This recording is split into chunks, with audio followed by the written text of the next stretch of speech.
महाभारत युद्ध जब सुनिश्चित हुआ तो भगवान ने तो कह दिया था कि मैं शस्त्र अस्त्र नहीं उठाऊंगा, और जब भगवान ने यह कहा कि मैं अस्त्र शस्त्र नहीं उठाऊंगा तो दुर्योधन बोला एक काम करिए, फिर आप कौरव पक्ष में, महाराज जी वैसे हम तो बहुत बलवान हैं, आप एक काम करो, आप पांडवों के पक्ष में चले जाओ। बड़ा चतुर है दुर्योधन। ठाकुर जी उसे बोला, जैसे भगवान ने निर्णय लिया ना कि मैं शस्त्र नहीं उठाऊंगा, तो सब जब चले गए तो दुर्योधन एकांत में भगवान से बोला, देखो ठाकुर जी कुछ भी हो, पांडव हैं तो मेरे भैया, मुझे इनकी बड़ी चिंता रहती है। क्यों? हमारे पास तो सेना का बल भी बहुत है, अस्त्र शस्त्रों का बल भी बहुत है, योद्धाओं का बल भी बहुत है, लेकिन इनके पास ना तो अस्त्र शस्त्र है, ना सेना है, कुछ भी नहीं है। इसलिए मेरी तो ऐसी मान्यता है कि आप इनके पक्ष में ही रहो, कम से कम आप इनके संग रहेंगे तो मुझे ये सांत्वना रहेगी, चलो कोई तो एक बड़ा है इनके पास। भगवान बोले, सब समझ रहा हूं मैं तेरी बात। और दुर्योधन भगवान की सेना लेकर के आ गया। भीष्म पितामह बैठे थे। भीष्म पितामह ने जैसे दुर्योधन को देखा तो दुर्योधन से बोले, ए दुर्योधन, तुम द्वारिका गए थे भगवान को लाने के लिए, क्यों नहीं लाए? बोले, अरे क्या लाता? वो बोले कि मैं अस्त्र शस्त्र नहीं उठाऊंगा, और जो अस्त्र शस्त्र ही नहीं उठाएगा उसको लाने से क्या फायदा, मैं तो उनकी सेना लेके आ गया। मैंने कि और हंस के बोला, मैंने तो उनको जाके बोल दिया कि तुम पांडवों की तरफ ही चले जाओ। उनका क्या काम था यहां पे? भीष्म पितामह बोले, अरे मूर्ख, कितना गलत काम करके आया, तुझे क्या पता? वो कृष्ण हैं, कंस को मारने के लिए भी शस्त्र की आवश्यकता नहीं पड़ी थी उनको। भीष्म पितामह बोले, तू क्वांटिटी तो ले आया, क्वालिटी तो वहीं दे आया, छोड़े आया श्री कृष्ण को। लेकिन भीष्म पितामह ने भी उस दिन प्रतिज्ञा ली, वासुदेव कर चक्र न धरहि तो तुमको मुख न दिखाऊं, लाजत है मेरी गंगा जननी में शंतनु सुत न कहाऊं।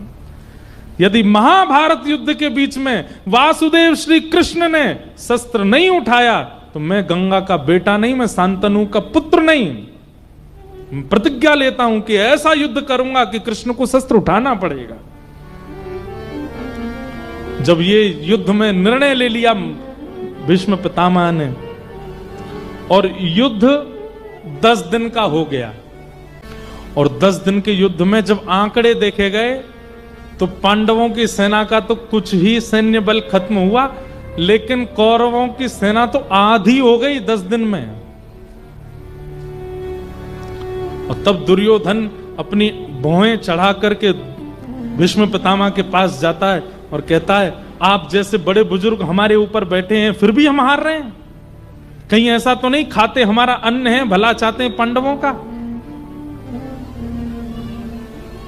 भीष्म पितामह का ताम्रवर्ण हो गया। बोले, कैसे बोल रहा है तू? अरे तेरा अन्न खाने के लिए आया हूं क्या? यहां पर पांडव नहीं खिलाएंगे मुझे?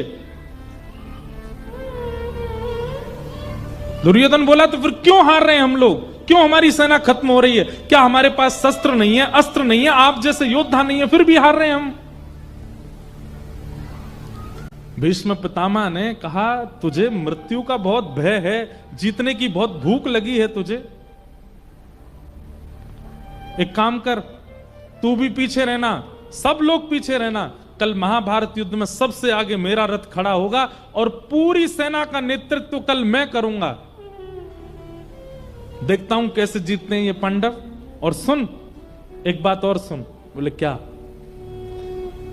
आज अर्धरात्रि में मैं जब संध्या कर रहा हूंगा तब अपनी पत्नी भानुमति को भेजना मेरे पास,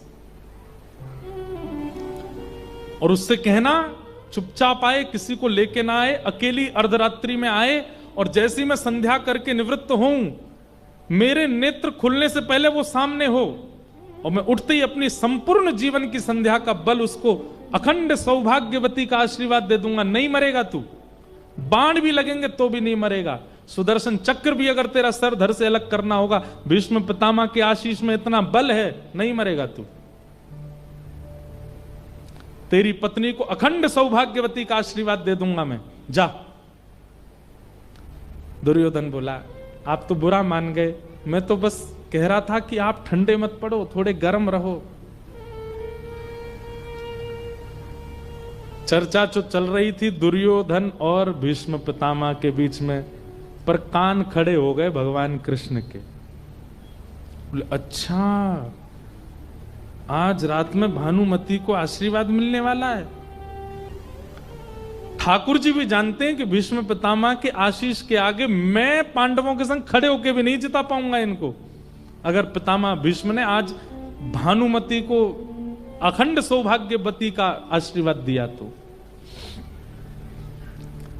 अर्धरात्रि का समय, ठाकुर जी ने अपने बड़े बड़े काजल लगाए आंखों में, कानों में बड़े बड़े कुंडल पहन लिए, सिर पर स्वाफा बांधा, ऊंची ऊंची धोती पहनी और पुरानी सी उधरी हुई सी बगलबंदी पहनी और हाल में लालटेन लेकर के एक स्वाफा सा डाल के बिल्कुल ग्वारियां जैसा भेष बना लिया ठाकुर जी ने।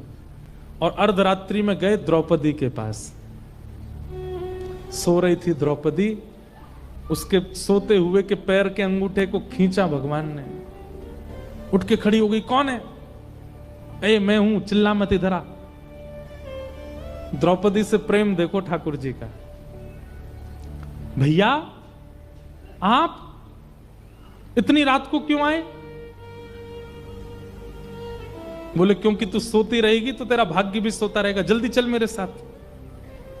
और सोती हुई द्रौपदी को ही उठा लिया, उसने वस्त्र आदि अपने ठीक किए, ठाकुर जी लेकर के उसको, दोनों बहन भैया रात में दौड़ रहे हैं भीष्म पितामह के शिविर की ओर, तेजी से ठाकुर जी चला रहे हैं।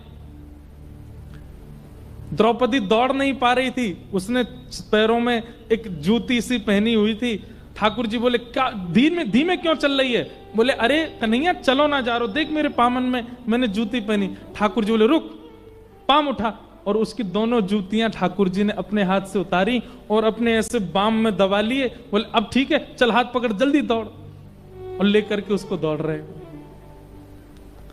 द्रौपदी की जूतियां दबा करके दौड़ रहे और समझाते जा रहे हैं, सुन पितामह भीष्म के पास जा रहे हैं हम,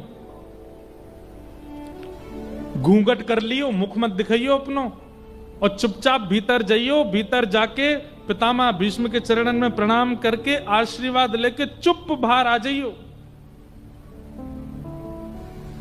बोले दिन में भी तो जा सकते थे आशीर्वाद लेने, रात में क्यों जाना है? बोले सब बातें अभी नहीं बताऊंगा, बाद में बता दूंगा, बस जितना कह रहा हूं उतना करियो। और कहीं वो पूछे कि अकेली आई हो तो बस इतना कह दियो अकेली नहीं आई, हमारी गौशाला का ग्वारिया साथ में आया है, वो मुझे राखी बंधवाता है, मेरा भैया, ऐसा ऐसा करके कुछ कह दियो, नौकर आया हमारा। और तुरंत बस इस बात का ध्यान रखियो, आशीर्वाद लेती भगियो वहां से। द्रौपदी बोली ठीक है। ठाकुर जी तो बाहर ही रुक गए, द्रौपदी को भेजा जाओ भीतर। भानुमति आवे उससे पहले द्रौपदी पहुंच गई और घूंघट करके भीष्म पितामह के सामने जाकर के बैठ गई। भीष्म पितामह संध्या वंदन कर रहे थे और संध्या पूर्ण करके एक संत कह रहे थे कि भानुमति भी आ गई थी। भानुमति घुसने वाली थी, ठाकुर जी दौड़े दौड़े वहां के पास गए। बोले अरे आप यहां क्या कर रही हो? बोले मैं ठाकुर जी ने रूप बदल रखा था, पहचान में आ नहीं रहे थे। बोले मैं तो आपको ही ढूंढ रहा हूं इतनी देर से। बोले क्या हुआ? बोले दुर्योधन को हृदय में पीड़ा हो रही है, बहुत जोर से आपका नाम बोल रहा है, जल्दी जाओ उसके पास। भानुमति बोली अब जिसके सौभाग्य का आशीर्वाद लेने आए उसी को ही अटैक पड़ रहा है तो चलो। दौड़ करके भानुमति गई दुर्योधन के पास और वहां दुर्योधन चुपचाप बैठा था, शांत। भानुमति जैसे ही पहुंची, पतिदेव स्वामी क्या हुआ? बोले क्या हुआ? तो लिया ही आशीर्वाद, भीष्म पितामह मिल लिए? वो नहीं, मुझे तो एक ग्वारिया मिला, वो बोला कि तुम्हारे हृदय में दर्द हो रहा है, मैं तो दौड़ी। अरे तूने क्या किया? जल्दी जा दौड़ के। इतने में तो खेल कर दिया ठाकुर जी ने। अंदर द्रौपदी गई हुई थी, भीष्म पितामह के नेत्र खुले, अपनी माला को नेत्रों से लगा करके और तुरंत अपने हाथ में जल लिया। आ गई भानुमति? द्रौपदी बोली बोलना कुछ नहीं है, सिर हिलाई। भीष्म पितामह गए और अपने हाथ में जल लेकर के अपने संपूर्ण जीवन में मैंने अखंड ब्रह्मचर्य का पालन किया, मैंने ये नित्य कर्म किए, मैंने ये पूजा की, मैंने गायत्री की उपासना की। हे विधाता, संपूर्ण बल अखंड सौभाग्यवती का मैं आशीर्वाद देता हूं। और जल छोड़ करके और दोनों हाथों से अखंड सौभाग्यवती भव, द्रौपदी को आशीष दे दिया।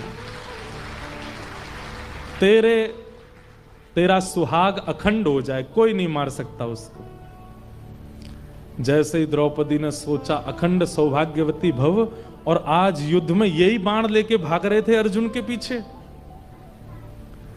तो द्रौपदी ने सोचा ये आशीर्वाद देके कल कहीं मुकर ना जाएं, इनको जिम्मेवारी इनकी याद दिला दूं। तुरंत द्रौपदी ने अपना घूंघट ऊपर किया और बोली, याद रहे 5 में से एक का भी बाल बांका नहीं होना चाहिए।